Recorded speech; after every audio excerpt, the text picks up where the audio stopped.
Me. I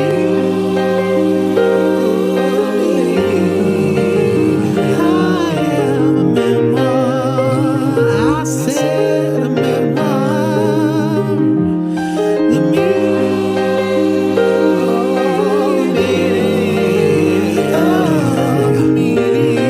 meaning of Mariah Carey.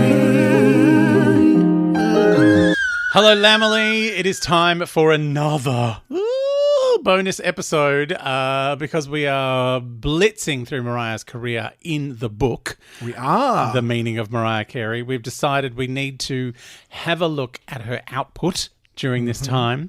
So this very special episode of Me, I Am a Memoir, The Meaning of Mariah Carey, featuring me, Fab, and that, Posh. Just a wave now. We are going to be looking at the Mariah Carey... Don't give me the finger. The Mariah Carey, what they call in America, the sophomore effort. Oh. Like, we just call it the second one. More like the sophomore. Am I right? Mariah's big number 2. It's the softless. The softless. So this is emotions. So there's no Mimi moments, nothing else. And I do want to say to the Lamely listening, like, if you're wondering why so many bonus episodes all of a sudden, it is because Mariah's blitzing through these albums. Yes. I think when we went into it, we were like, oh, it'll be fun. We'll do little bonuses as she mentions the albums. But, you know, it's over time. But no, we forgot. Time's not a thing in Mariah's world.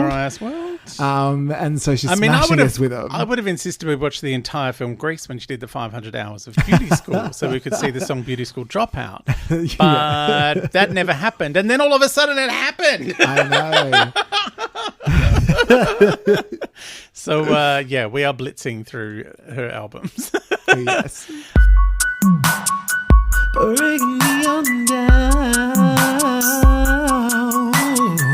All right, here we are, breaking it on down. Emotion. All right. So Mariah Carey, Emotions, released September 17, 1991. I remember it well. Yes.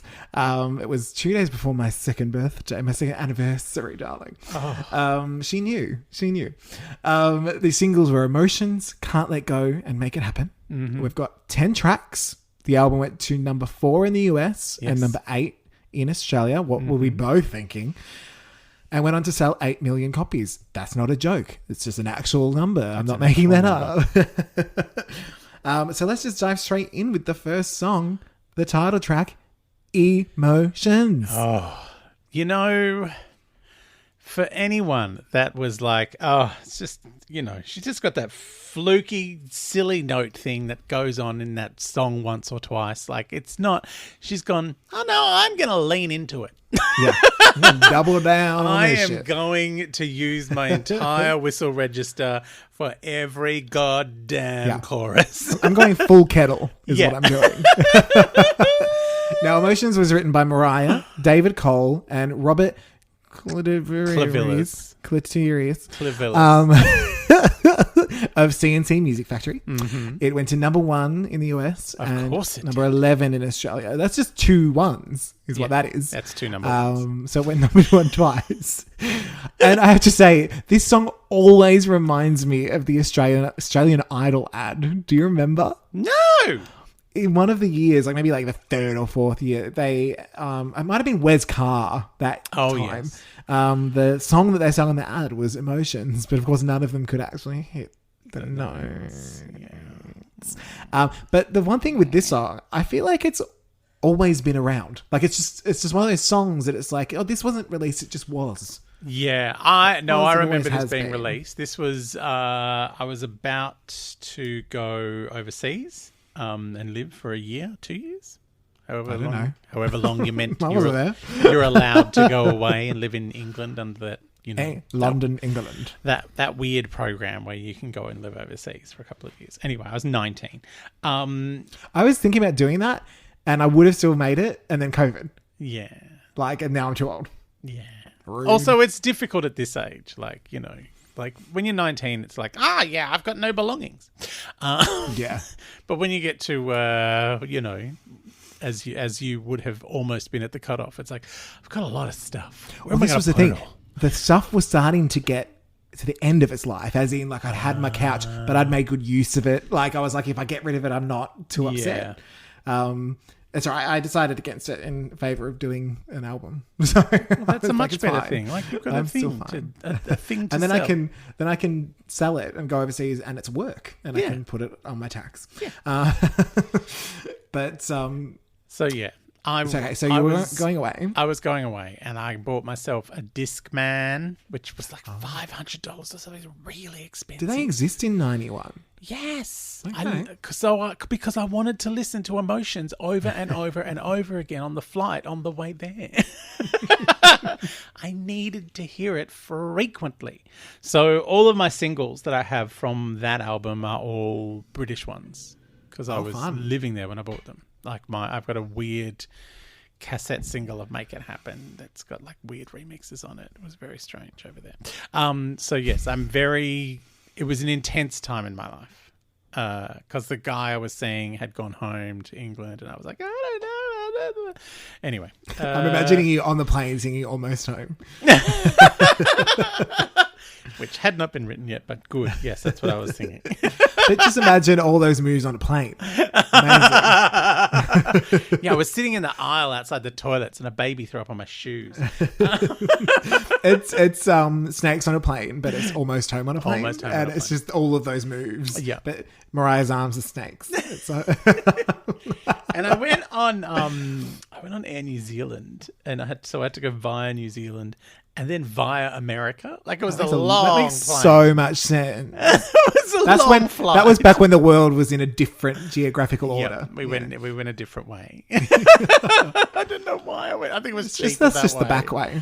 It was cheaper that way. Yeah, I'd often go in the back way. You know that. Anyway, so this song, you know what I loved about this song at the time? I remember, was she talking to Entertainment Tonight or somewhere? And she was saying she wanted to emulate the sound of the Coles commercial by the band Emotions, which is You Got the Best of My Love. You know, yeah. That was a Coles commercial, wasn't it? I think so. was Casey Donovan there? I hope so. Maybe. Anyway, that was the kind of sound she was thinking of when she wrote the song. And I feel like, I'm sure she would love hearing this. I feel like she eclipsed it a little bit. Snap. I know, because it's like, yeah, you got the feeling of that song, but then it's just like, what, all the squealing. Yeah. You know, most mere mortals just whistle along, you know.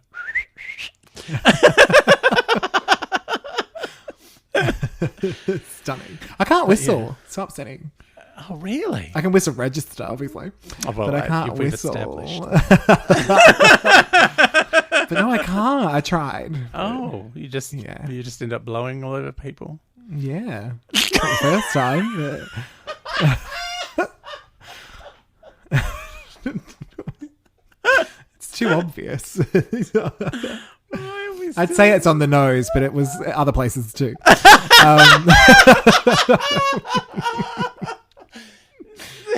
No, it's never on the face, darling. Never on the face. Joe. Never on the face. Not unless I'm wearing my swimming goggles. And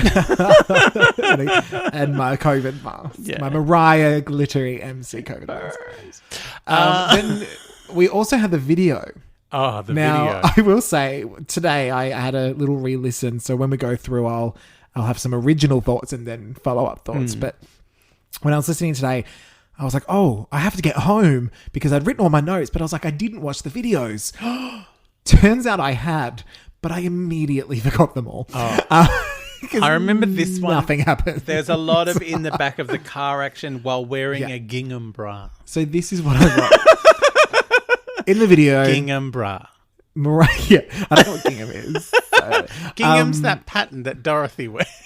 Oh, yes, I've got like a tablecloth. Yeah. Gingham. I wrote, Mariah invented cars. Yes. People dance. a guy feeds a possum or something. Yes, that's about it. That's my note. You know what it feels like? The video clip feels like it's like we've had a big night of partying and now we're just going to go out and do some stuff in the daytime together. Yeah.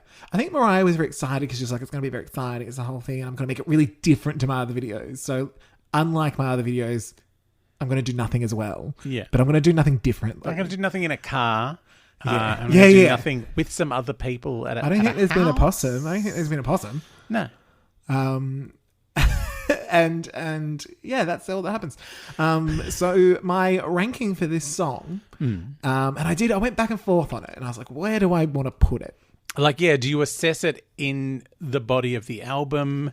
Do you assess it in the body of history where it has a very large place? Yeah. Do you assess it in being better than a Coles commercial? Yeah, exactly. So what I settled on, it's more than a 5, but it's slightly less than an infinity. Right. So I went for the cusp. It's on the cusp. So I went for infinity minus. Infinity minus. Oh, that's better than 5 cusp of infinity. That's infinity minus. That's like, So it's in the realm. It's just I couldn't quite put it next to Vision of Love, you know? Yeah. Or of course, Prisoner. Like, You're going to be a prisoner. How about you? Where does this land? So on your cusp? I have, like a roller coaster, I've been through a lot with this song. Okay. First listen was, she's done it again. It's amazing. Yeah. And like she's squealing every other note. Like that's everything I ever wanted from a Mariah song was her to squeal every other note. And then I went through a period of, it's a bit cloying and a bit too kind of happy, joy. And then I think the sort of 70s vibe of it, because it kind of gives it a timelessness. Once I'd gotten out of it being a 90s song, I'm like, I love it again. Yeah, I absolutely love it again. Yeah. So I am back on board Emotions in a big way. And also because of, it has a lot of, like I said, I was going overseas. It was a big emotional time in my life. So my memories of it are amazing. It's just kind of always been there. It's one of those songs that they still play on the radio occasionally. So you'll just be wandering down the street. You'll be like, oh, yay, it's Mariah. Yeah. Good old Double T FM. Double T, I used to love them. My mate Sally used to work on Double T on the weekend. Oh, we love Sally. It's a fun, glorious song. So I'm giving it, obviously, infinity. Perfect. But I'm actually giving it Oh, kettle's boiled. I don't even know what register that is. That's called squealing. It's just shouting. It's a squealing If pig. I could do infinity, I would. If I could go No. Oh, ridiculous. All right, our next song, And You Don't Remember. And you don't remember. Now, this was originally a first listen for me upon my first listen about 12 months ago. Written by Mariah and Walter Snuffleupagus. I love Afanasieff so much. Like, I know they had a falling out, but man, they wrote some great shit together. So my original thoughts on this was, it was general ballad. Yeah. I didn't stand out as particularly special in my first listen, but certainly not bad by any stretch. I think I was a little sort of tainted by people saying this wasn't her best album overall, so I was a little uncertain going into those first listens.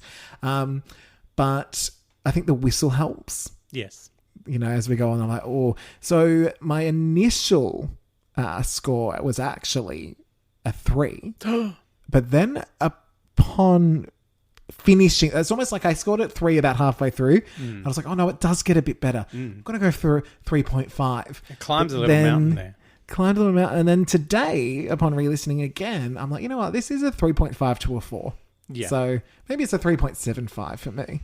I think there is like a beautiful musicality that they have when they work together. Like it's very commercial. Like that's kind of what they were tasked to do. Yes, yeah.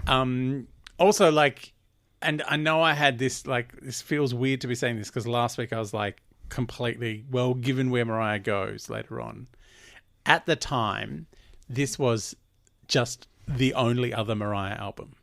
Like, Sure. at one point in my life, there was the first album, which I had listened to a lot. Yeah.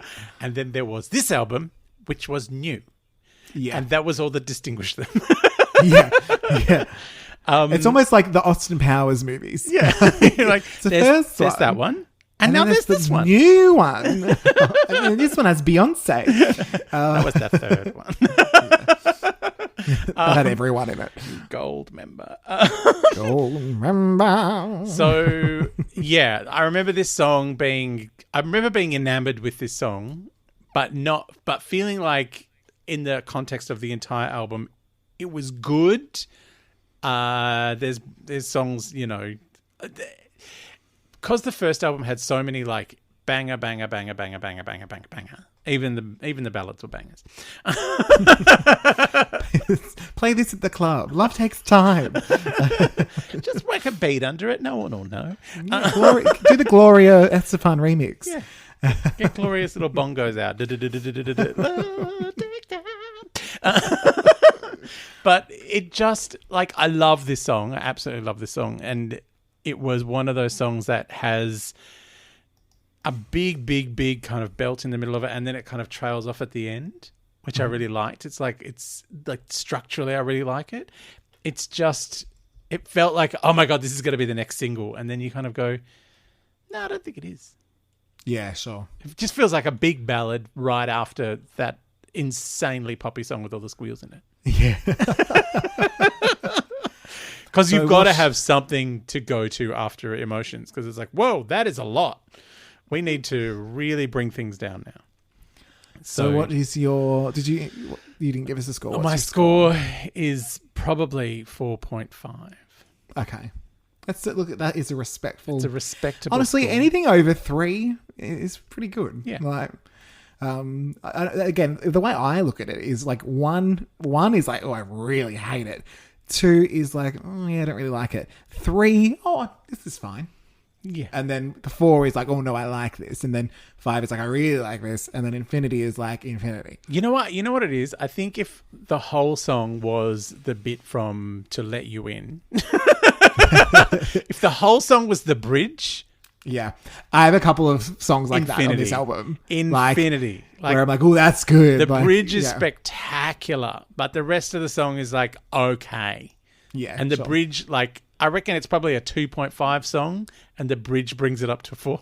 Yeah. That's right. There's another song where I've specifically given 2 parts of the song a different score. Let you win. All right. So next track, number 3, Can't Let Go. Oh, I can never let go. I can. Very Titanic of you. It's oh my God. This is a song. This is a song. This is one of those songs that, you know, you kind of forget about because it's like, oh yeah, that was a single, I think, back then. Yeah. You know, you kind of like forget about that. And then you hear the opening and you're like, oh, it's that one. Yeah. So this is another Mariah and Snuffleupagus song.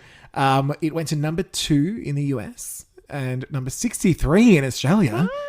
So this is why sometimes I think to myself, why didn't I know these songs? And that's why they're not sort of in the popular lexicon or whatever you want to call it. See, this was the one where that came out when I was in England, and I think it had a bigger chart placing there. But it's quite fondly remembered by Australian lambs for some berserk well, because reason. it is a good song. Because she sang it in the concert here, and everyone just went ballistic. Like, it was like one of those, oh, you're not. And she's like, because she just started, like, they were just mucking around. She goes, oh, we don't normally sing this. Should we sing it? Yeah, let's sing it. And just went, I'm going to do it. She's good to remember the lyrics. I forget lyrics all the time. But sadly, this did break the number 1 streak for Mariah. And I have to say, I don't know why I wrote this. And upon re-listen, I don't hear it anymore. But on my first listen, as in, you know, I had heard this song, but my first listen where I was taking notes, I said it reminds me of a slower Don't Let Go by En Vogue.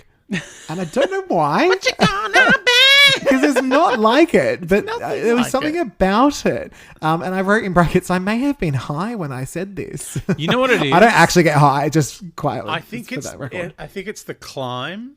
Maybe. Like, even though like it's that kind of Yeah, and her giving her own breathy backing vocal. Yeah. And there's something, because En Vogue are very known for their harmonies. Yes. And it feels like a group. And that's kind of, I suppose maybe that's what it is, that it feels like Mariah's surrounded by other people. Yeah. And a lot of really breathy kind of ethereal vocals in the background. You're like, there's a lot of singing in this song. Yeah. Especially like it feels like there's more heavy lifting going on in the BVs Yeah. than in the actual lead vocal. And I think it's almost like it's not big and belty like some of our other songs. No. But it still builds. Yes, So huge again, I build. think that's a similar thing to Don't Let Go. It's really not an overly shouty song. No. But there's layers, darling. Layers, darling. We also have a little video, which I wrote is close up of flowers, Patricia hairdo, more flowers. I started looking out the window.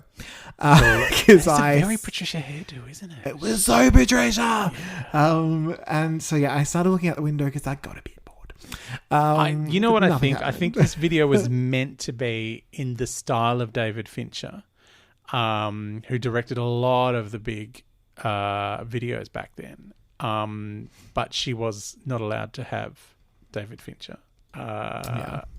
You know, as we found out in this chapter we just read, she was not allowed to have Herb Ritts or anyone, you know, who was doing videos for Madonna and everyone. So they've just got some shitwit to come in and go, do it like David Fincher. Black and white, bit of muslin over the lens, get her hair in an updo. Yeah, we'll and get then Patricia in for hair and makeup. make a flower, but don't make it look too much like a vagina. Whatever that is. If this was a Madonna film clip, she'd have the flower down there. That's true. That's very true. Like, film my rose. No, Madonna. No, although she'd probably have it slightly above and then just go full gash. Yeah. 'Cause it's Madonna. You want to see what I look like on the inside? But yeah, this video feels like it's trying to be something that it's quite clearly not. Yeah. But it's, you know, it's nice enough. But yeah, I feel like Mariah is very underserved by her videos. So for this one, originally I'd given it a 4 out of 5, but on re-listen, I've given it a 5 out of 5. Yeah. It's not quite infinity for me, but it is a very good song. This is an infinity for me, just because it holds so many memories. And like I say, like it's not one that I ever think of going back to. It's not one that enters my head as, you know. But once I hear Even Though I Try, I'm like, oh, I'm on board. I love it. It's my favourite of all of Mariah's songs. I love this the best. And then after it's finished, I forget that it's happened. Yeah. It's like fast food. It's like Immediately. it's like a French fry ballad. Oh my God. You're like, I really want this. It's great. And then afterwards, you're like, have I eaten today? But still infinity. All right, so we're smashing through to track 4, Make It Happen, with Mariah Carey, David Cole, and Clitoris Willis. I just like saying clit. I don't get to say it often.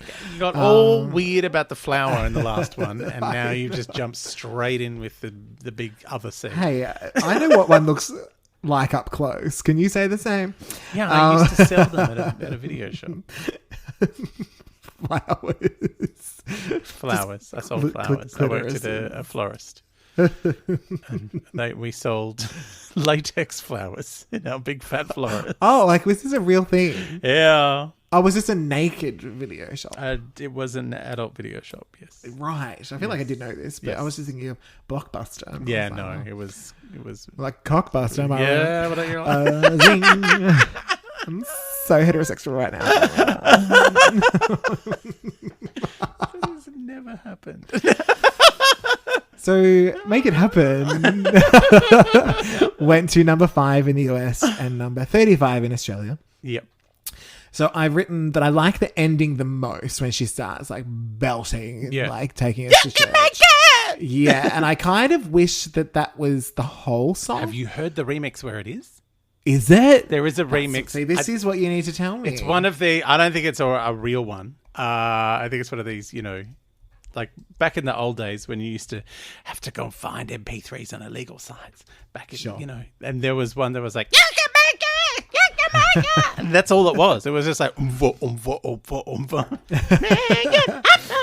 umva. Was there also maybe like a radio edit that ended there? Because that's what I kind of liked. I was like, it kept going. I'm like, that's fine, but I wouldn't mind it if it actually ended at that. Yeah. There is like one of my favorite versions of it is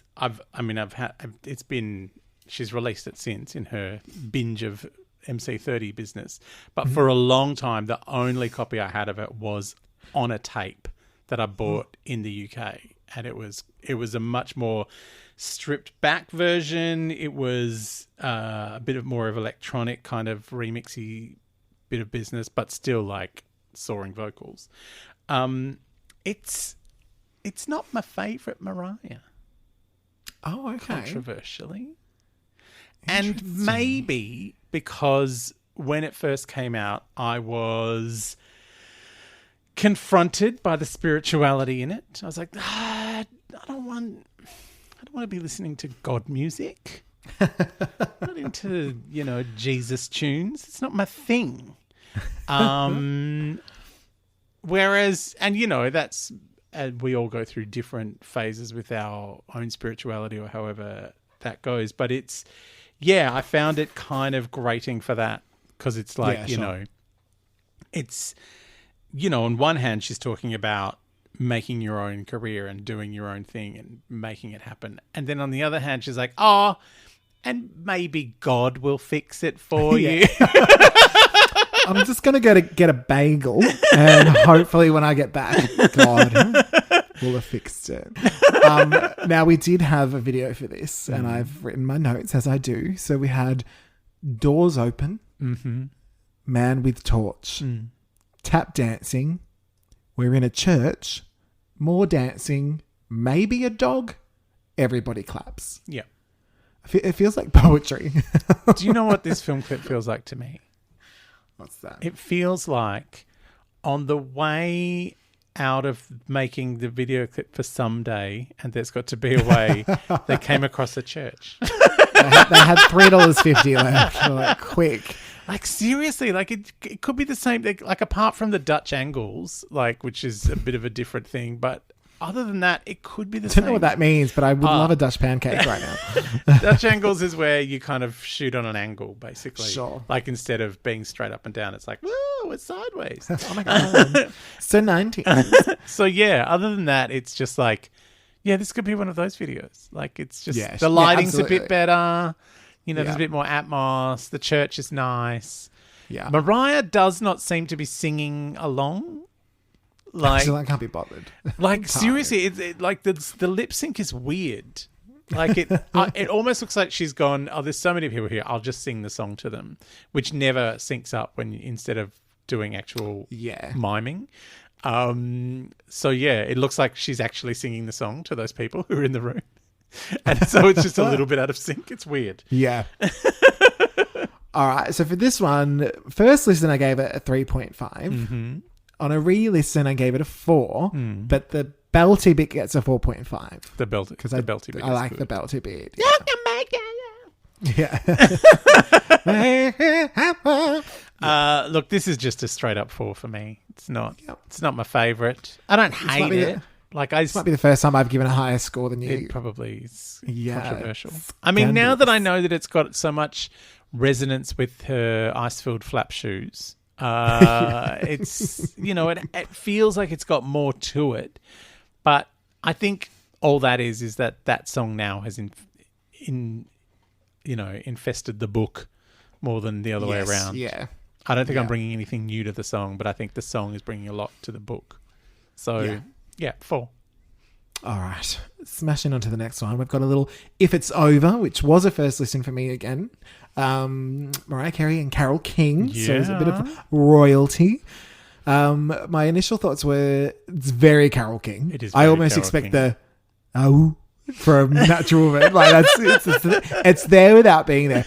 But I will say it never quite goes the whole way for me.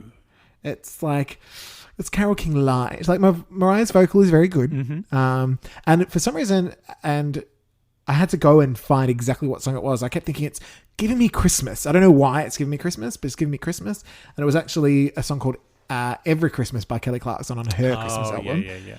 And I did think it would be great live if Mariah did it live, but even I don't know if lyrically it would work, but to do like a festive moment with this song, I'd be interested to see how the production would go on that. Well, so singing is Christmas over, and why do I have to Yeah. put my presents back away? Yeah, because she's sad that it's over. And it's over. Because she'd hate that. Now, there was a little bit of a story behind this, which is that Carol called Mariah and said she wanted her to do a cover of Natural Woman. Oh. And Mariah said she didn't want to because Aretha's one of her idols and it's an untouchable performance. It is an untouchable performance. Carol flew in from Idaho and spent the day improvising with Mariah, and that this is what the result was. Right. So Carol needed some royalty money. Yeah. I thought Mariah can sing Mariah the shit out of Natural this. Woman. Yeah. And Mariah's like, I'm not singing that because it's already been done perfectly. Someone should have said to Celine Dion. When Carol made the same phone call to her a few years later. Anyway. Did Celine sing it on an album? Yeah. Oh, I don't remember that. I know she did a few covers. Oh, yeah. She'll sing anything. Bit of she River Deep, sings it- Mountain High. She sings it on my favourite Celine Dion album where she sings so many batshit crazy songs. You're like, what are you singing now? Was you that insane woman. Falling Into You? Was that the album? Yeah, I think or was that's it another the one? album. Because that's where she does River Deep, Mountain High. It's all coming back to me now. Yes. Yeah. Yes. It's her Gloria Estefan covers album. Yeah, that things. shit. Anyway, how did we get to Celine World? Carole King. Natural Woman. So yes, what are your thoughts of this song? Look, again, it's one of those things where, you know, you're looking at the liner notes, you're like, Carole fucking King? Are you sounds like a no-brainer. Serious? Yeah. This is going to be amazing. And you're like, it's okay. It feels less than the sum of its parts. Yeah, I see what you mean. It's like, but it's certainly not it's bad by any Mariah stretch. Carey but- and Carole King. And it's a fine song. And also, But there's nothing new either. I think that's the thing. I think the one thing I do love about it is Mariah stretches her legs vocally. Like she goes for a little run at the end, which I absolutely adore. But yeah, there's and it's kind of like it's a bit more soulful than the kind of highly produced, very commercial things that she was kind of being, you know, that box she was being put into. And this is obviously, as we've realised from reading the book now, not the area she wanted to go into. But it's kind of, it feels like, well, if you're going to experiment, can you do it with Carole King? Yeah. She writes soulful songs, but she's white. Yeah. Basically. Look, she wrote for Aretha Franklin. That's as That's hip hop. that's as, you know, urban as you can go, Mariah. Rapping, R-E-S-P-E-C-T. Rap. Spelling out Suck the it to me, word. suck it to me, suck it to me, suck it Might to as me. well be rapping. Yeah. So yeah, it feels like it should be amazing, and it's just okay. I think part of that is because Carol's best, most creative days are well behind her. Well, this is the thing that shocked me. Like, I could immediately tell it was a Carole King song. Yes. But not in a good way. No. It was like, oh, it's the same sound again. Yeah. It's like you've got to keep playing. Yeah. Like, yeah, you might have signature moments, but yeah. Yeah. All right. So I initially gave this a 3, and on re-listen, just because of Mariah's vocals, I popped it up to a 3.75. 3.75. Yeah. This again, straight 4. Like this is just a boink right on the 4 button. Okay. So a straight 4 is like a gay 2. It's like, Yeah. that's Look, what happens there. it's a 4 if you measure from like right down at the bottom. The bass. It's all about that bass. And you dig the ruler in a little bit.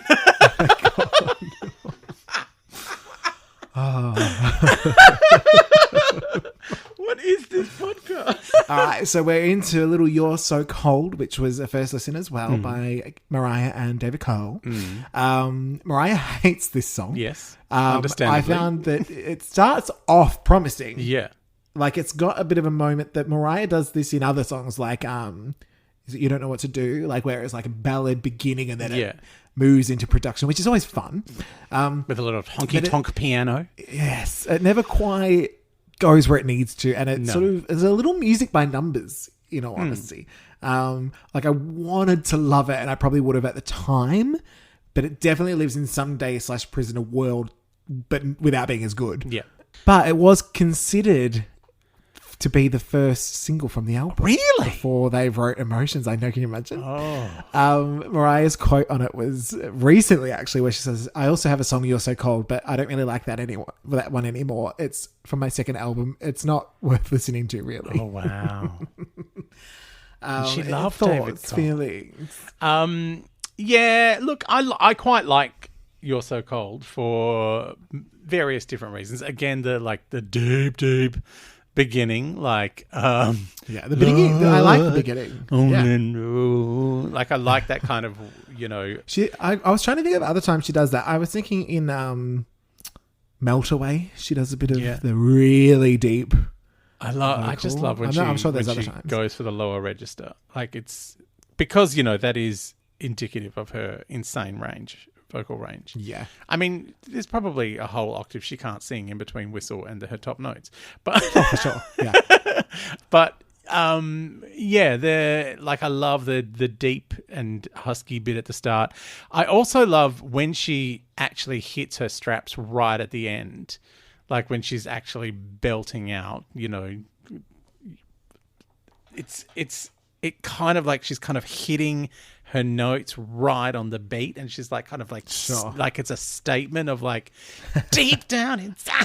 Like, she's like hitting each one with a really, and her voice has such clarity at this age as well. Like, like it rings like a bell. Like, it is like bang bang. I'm hitting every goddamn note, and it's clear and it's loud and it's. So vocally, I absolutely adore this song. I love the honky-tonk piano. But again, like the last song, I feel it's less than the sum of its parts. Like, they're both great songwriters. Like, David Cole is an amazing producer. It just, there's just kind of like a hole in it. And this is part of what I think, one of the problems I find with this entire album is it feels rushed. Like, I feel like every single song in this album could have done with maybe another take, or maybe another couple of weeks of production, or maybe a bit more of a remix, whatever. Like, it just, everything feels like it was done in a hurry. Yeah. Even the album art looks like, oh yeah, just put that there. Just, just like a vaguely opaque word there. That's fine. That'll do. We've got to get it in the shops. Like, it just feels like, because it's only released a year later. Yeah, like that first album was so big, and it's like, we've got to follow it up quick, and it's like, no, not that quick. Yeah, like, a difficult second album should be a difficult second album. Yeah, and it shouldn't be a difficult second album because you didn't take enough time of it and it's difficult to listen to. It should be it should be difficult to actually make the album. So but I feel like this is her collaborations with Clavillis and Cole and Afanasieff are kind of like, she's building a rapport, and if she was allowed to spend time, all of these songs, maybe 3 of them would have made it onto the next album, and that would have been an epic album. But this feels like a rushed album. Yeah, and it's almost just like, quick, we're in a factory, get it out. Yeah. So my score on initial listen, and it's hard because I definitely feel like I would have loved this at the time. And as I've stated, I love me some Someday and some Prisoner. Yes. But it doesn't even hit the heights of them in my eyes. So my initial listen was 2.5, and then I thought maybe on re-listen a 3. Yeah. It doesn't. I feel bad because in some ways it's catchier than a lot of the other songs on this album. Yeah. Like, I remember it, where there are some songs that I kind of go, what was that one again? What was that one? But there are moments where I'm like, oh, this could be that really fun nostalgic, but it was probably a bit shit even then. Yeah. So it feels like I was trying to do too many things. But I will say, I'm glad it's on there just because it's the only one aside from Emotions, that's not a ballad or ballad-esque. Yeah. I mean, but that was the thing. Like, her ballads were selling, and they've gone, okay, we've got to pump out the ballads. And it's like, yeah, which is really stupid. But anyway, what about you? What's your score? Look, again, like, it's because her vocals are so clear and so precise. Like, there's so many notes that, like, she goes for and hits really clearly, especially in her lower register, which she does not have as much control over anymore. Lower register is very hard to project as well. Yeah, especially if you've got a higher voice. Yes, which and she has like a very high voice. Yeah, so most female singers, as well as your tenors in the male range. Yeah, so it's a little harder. Yeah, I feel like again, it's like it's just on a 4, like just scraping in there purely because of her range and her belting it out. And I love a honky tonk piano. I mean, who doesn't? I love a honky tonk woman. All right, next track is #So Blessed. So Blessed. Which was, again, a first listen for me. This is by Mariah and Snuffleupagus again. My note was that, and I don't know why, again, it's similar to the En Vogue thing, but it reminds me of Forever from Daydream. And almost like an early version of in its production. Yeah. And melody. And I've said, it's fine, but there are so many ballads that it doesn't stand out. Yes. You know, it's certainly not bad. You don't listen to it and go, oh, but it didn't go, oh, this is such an epic moment. You know, it wasn't quite that. Yeah, there comes a moment towards the end of the song where she sings the entire rest of the song up high and loud. And you're like, fuck, she went up there and she stayed up there for the whole rest of the song.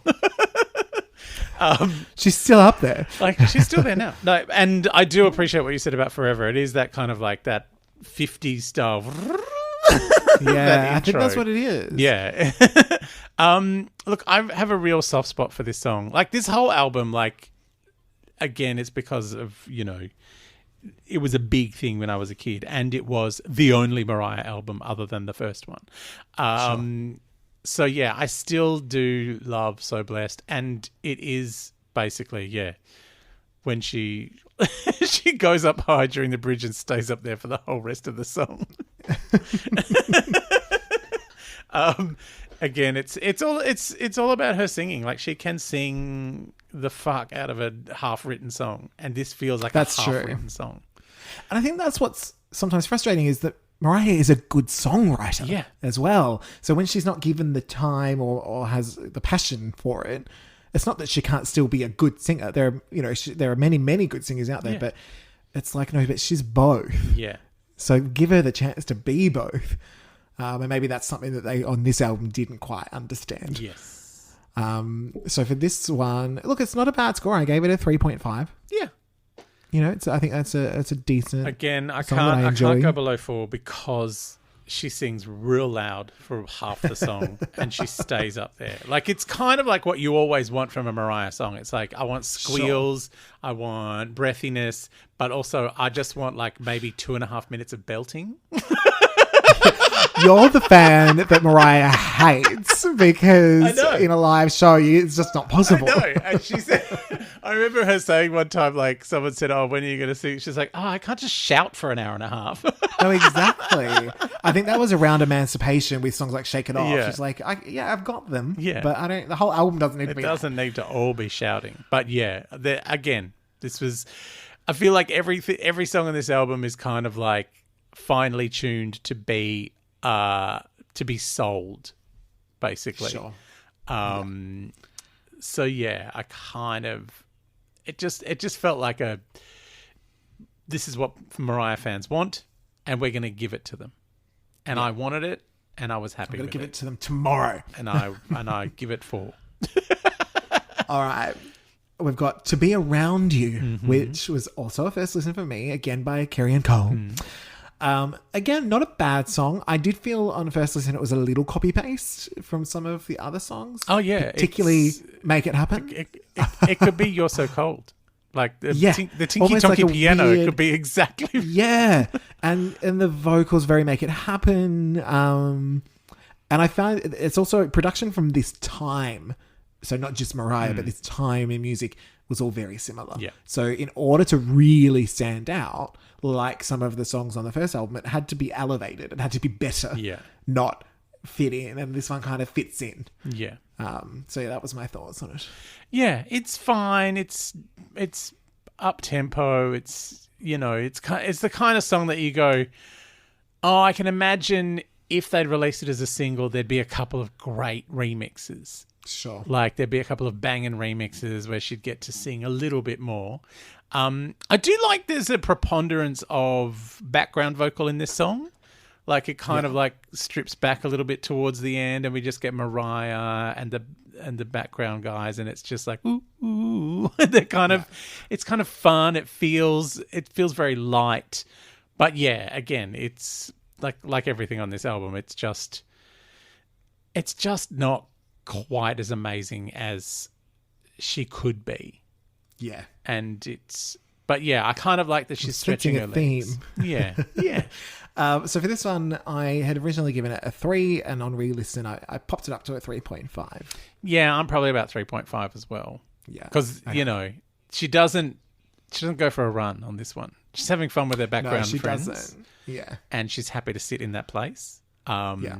But yeah, it's not so blessed where Nothing loud. where she decides to scream the entire second half of the song. She's just like, I need this to be over. I'm just going to yell it. So blessed. Amazing. All right. We're pushing through. We've got Till the End of Time, also a first listen for me, by Mariah and the Snuffleupagus. Mm-hmm. This one was interesting. I definitely liked it more on second listen. And then again, more so on a third listen. What I did like about this as a ballad was I actually enjoyed it the whole way through. Yeah. I wasn't waiting for something.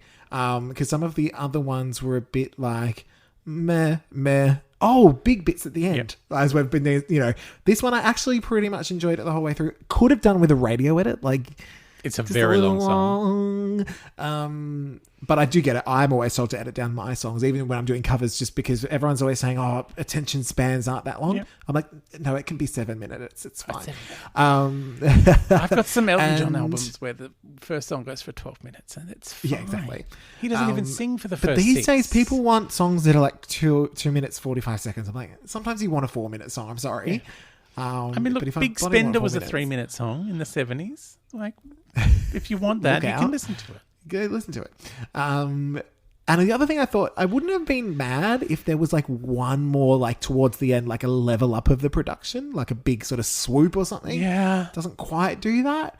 I wouldn't have been mad at that. I don't want it overproduced, but yeah, I'd be okay with that. This is the song that makes me have such fond memories of this album. I adore Till the End of Time. Because adore, darling. There are some moments where she takes her voice to a place and then pulls it back down straight away.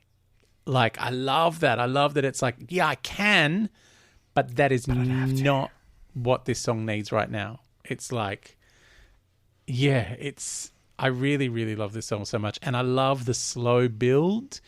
And it feels very different to anything else on the album. It feels like, oh no, I can write something new and interesting. I don't have to write the same ballad as I've written 3 times before.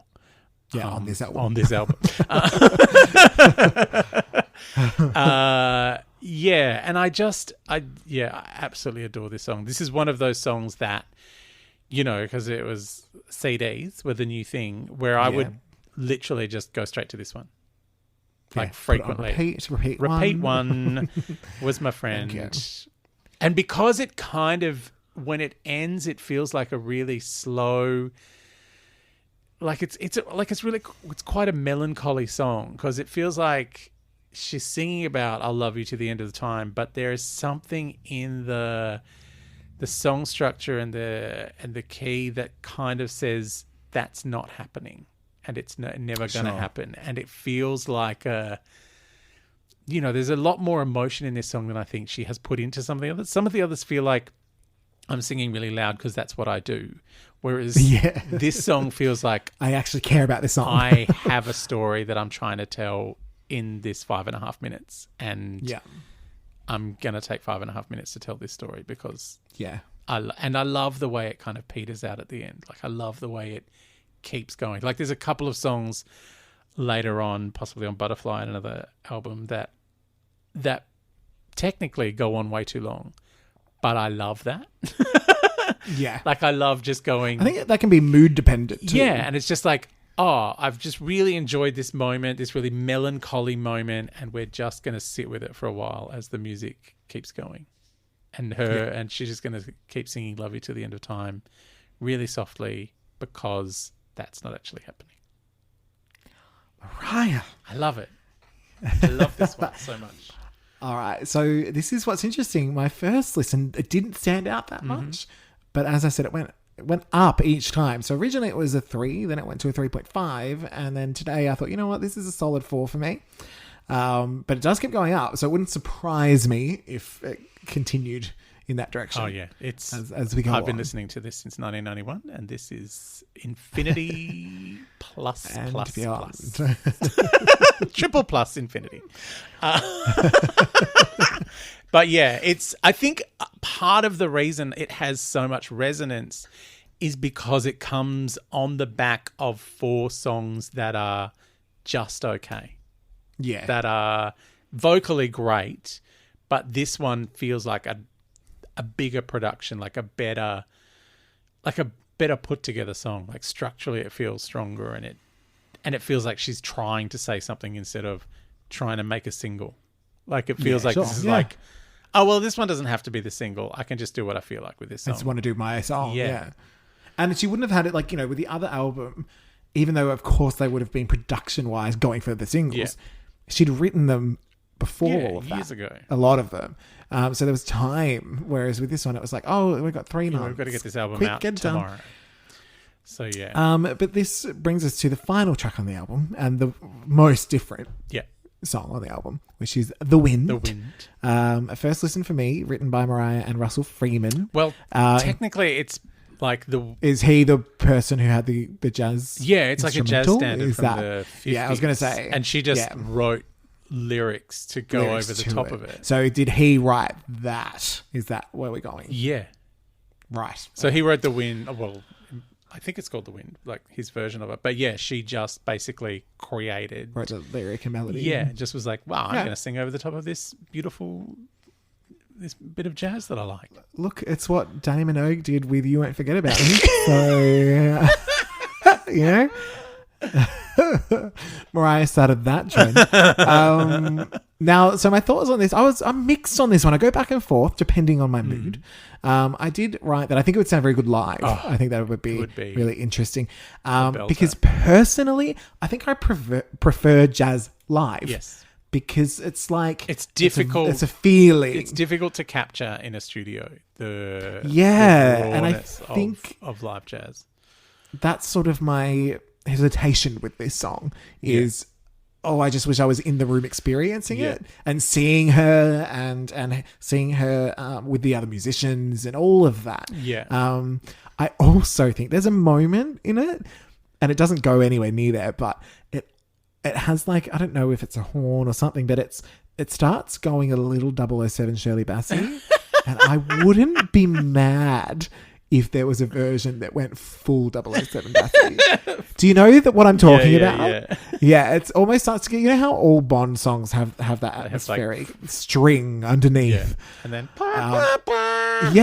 there was one moment of that, and it's like, but the horn is way down in the mix as well. Like, I think that's like... if you want to hear like perfectly rendered jazz on a record, like just the Nelson Riddle and Frank Sinatra together just did amazing things where it feels like you're listening to like all the songs, you go, oh yeah, I know that song, but when you listen to those albums in just like one sitting, you're just like, oh man, this really does feel like I'm at a gig. Yeah. And they're playing all these songs one after the other. There's no audience playing or anything, but it just feels... And I think Yeah. that's kind of the atmosphere you're looking for in this, and it's not. Yeah. And it's not there. This is Mariah singing over a tape. Yeah. And I think like knowing a little bit about like Lullaby of Birdland Yeah. and knowing she has an affinity for jazz, it's She's like, got oh, a if it was on a great full jazz album voice as well. And I think it would work well now Yeah. as well, like, you know, as a sort of a new fun thing. But I think if this was part of a full jazz album, it may work better. And I thought the one thing, you know, as talking about like recorded jazz, I tend to find the ones at least I lean towards, and of course this is very jazz light, it's not real jazz musicians, but it's when they go a little more rock. So like Feeling Good Muse, their version of it. There's a song called Get Out of Here by Melanie C, which almost has a theatre element. So it's almost like it borrows from something else to give it that studio oomph. But the whole time as well, it doesn't help that I was comparing it to the stunning jazz stylings of Kim Cattrall. I don't know if you've seen the video. Please tell me you have. Oh my God. Jazz stylings of Kim You Cattrall. have to do, honestly, she scats. And I wish I could say that had to do with shit, because that would actually be We've preferable. got some great scatting coming up soon. Do we? Yeah. Oh, okay, I'm not aware of this. In a forthcoming album. Okay. Well, remixes of said songs on forthcoming album. Okay, so what are your thoughts on this song? Well, I absolutely adore this because of the gear change. Like, we've just come out of, you know, It was needed. It was the needed. slow ebbing away of her whispering that she was going to love you till the end of time, and you knew she wasn't. You liar. And yeah, and I love that it's a jazz song. I love that she gets to again stretch her legs vocally. That moment with My Mind towards the end, where it sounds like she's pulled right away from the microphone and giving it a massive belt. It's just, it's one of those bits that just always I absolutely feel something every time I hear The Wind. And also just how breathy her voice is. Like, again, this is when she had so much control. Like, so much control of her voice. Yeah, I really do love this song. This, basically, Till the End of Time and The Wind are what make this album for me. Because... Yeah. Skip. Because Emotions and Can't Let Go could be on any album. Realistically. Yeah, sure. Like, you could just slot them in anywhere. But these two are the ones that I go, this album is those songs for me. Like, you say, what about Mariah Carey's Emotions album? I go, Till the End of Time and The Wind. That's the songs. that's the whole album with those songs on it. Like, so that this for me is an infinity, like a crazy infinity. I did think I thought you would enjoy it. Yeah, and it is. Yeah, it's. I just love the idea of her having a moment of going, I'm going to do a jazz album. She needs to. That would be interesting. Yeah. Like, I feel like Lullaby Birdland. Broadway, I was about to say. Like, I feel like that's like, I can dip my toe in. It's like, no, go for a swim. Like, go for a full swim in the bath. Yeah. I want to hear it. Yeah. Like, it would be amazing. I honestly tossed up with this one because of I go back and forth, and maybe it's over time it'll change. I'll make a decision either way. But my initial score was a 3, and then I bumped it up to a 3.75 on re-listen. Simply because I appreciate that she was giving us something different. If she were to have a jazz album, I feel like there would be better songs than this one. I even think her Lullaby of Birdland is more enjoyable.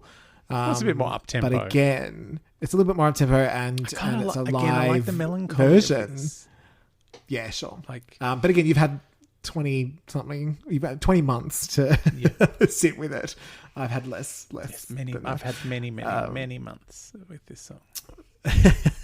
All right, but that brings us to the end of the album. So some overall thoughts. My initial little spiel that I wrote was, I sort of knew going in that this probably wasn't, even within the Lamley, the favorite piece of Mariah. The rushed out second album, yes. Yeah. In a I've hurry. not heard awful things, but I've not heard a lot of praise either. And as I said, there's nothing on here that she's not really done before better on the first album, except The Wind. That's probably the one song that you go, oh, this is different. It felt a little bit like, oh, let's just photocopy that and we'll colour it in with a different pencil. So I did sort of file it under difficult second album, but I will say on re-listen, it does age a bit better than I expected. There are a few songs, but that sort of get in there a little bit, you know, as you go on, you're like, oh no, that has grown, but it doesn't sort of get in your head as much as the first album. Like even a song like There's Got to Be a Way, which is not a favourite, I know the song immediately that you're talking about. I don't think I could say the same for a lot of the songs on this album. But then again, on my third listen today, it was better again. I did enjoy it. And I didn't expect that I would get to that level. Yeah, I think this is kind of like, it was done in a hurry, so she was probably allowed to do more than she was meant to as a producer. Maybe. And she got away with a bit more. Yeah, and I feel like it's like... It's certainly not as produced as the first one. Which is positive. And maybe part of it is like going, oh, well, this is me learning to be a producer and, you know, happy to make some mistakes here so that I know better for next time. Like we're taking a run up here. Because, you know, the first album, like you say, she had lived with those songs in that demo for ages. And this was 3 months. Come on. Yeah, it's crazy. Pump it out. I want you to pump out as many number ones as you did. Forget the number 2. As you did on the last album. It's like, no. Yeah. We're not quite at Gloria yet. All right, so we've got a fave track, a least fave track, and an overall score. So my favourite track, it's cliche, but it's Emotions. Yeah. Are you feeling that? Yeah, I feel that, but mine is Till the End of Time. Okay. I do like that one too. Least favourite, even though I would have loved it at the time, I have to go with You're So Cold. I just don't think...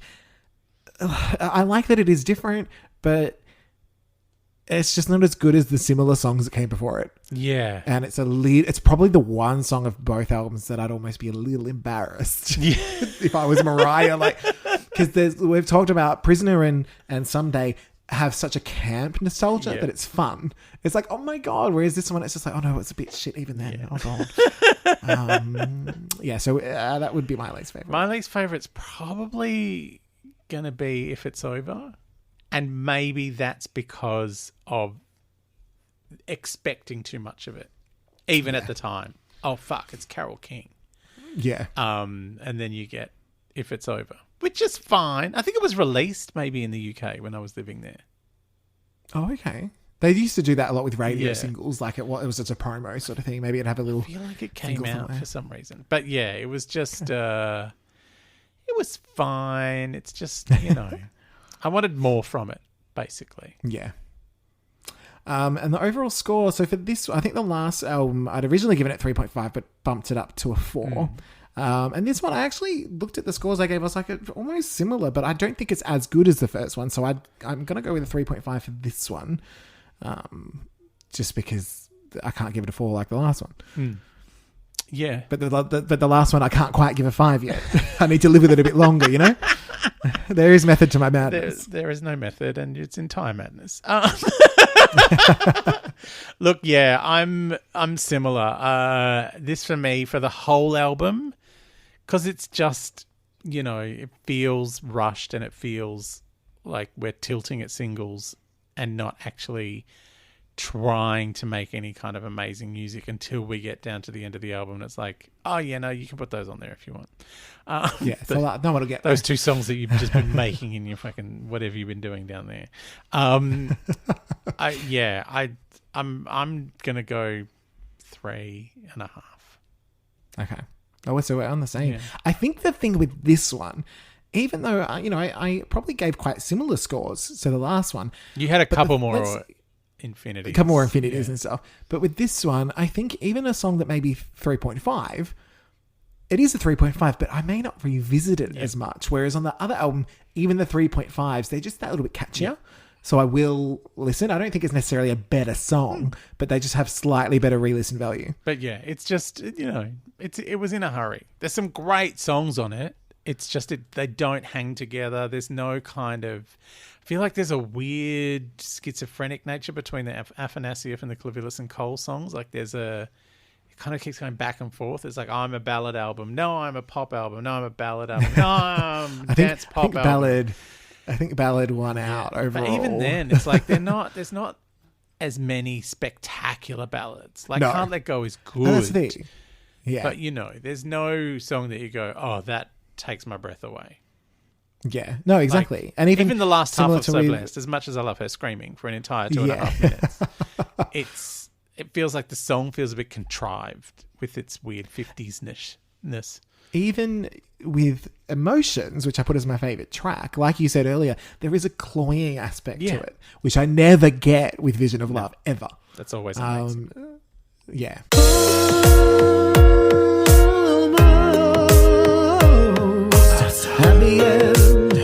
At the end of the podcast, baby. Almost there, almost home. You could probably say, but you won't because of copyright. Well, we are almost home. So that was a fun trip down memory lane for me. It was for interesting. Something that happened, 20 months ago. Yeah, that's crazy. Or 30 years. 2019. So we are moving on in our next episode to the next chapter, which is lyrics. And when you listen to it in your headphones, because you're listening and I'm reading, you'll notice why I maybe listened to a little bit of it, because I didn't realize it was a chapter title. Right. You just got very excited going, oh my God, it's lyrics. It's a song. No, she just sings the chapter title. Like, oh, does she? She's like, oh yeah, that's a lyric. I know how to sing that. It's like, Mariah, calm down. Oh, Mariah, we love you. So, yes, we're gonna be meeting Jermaine Duprat, the whole works. It's all going to be going on. I'm very excited about the whole thing. Okay, no more TD Valentine. TD Valentine. Thanksgiving is cancelled. So, next chapter, One Summer Night, we ran away for a while, ... Dot. All right, darling. Thank you, Lamely. Goodbye. Bye, Lamely.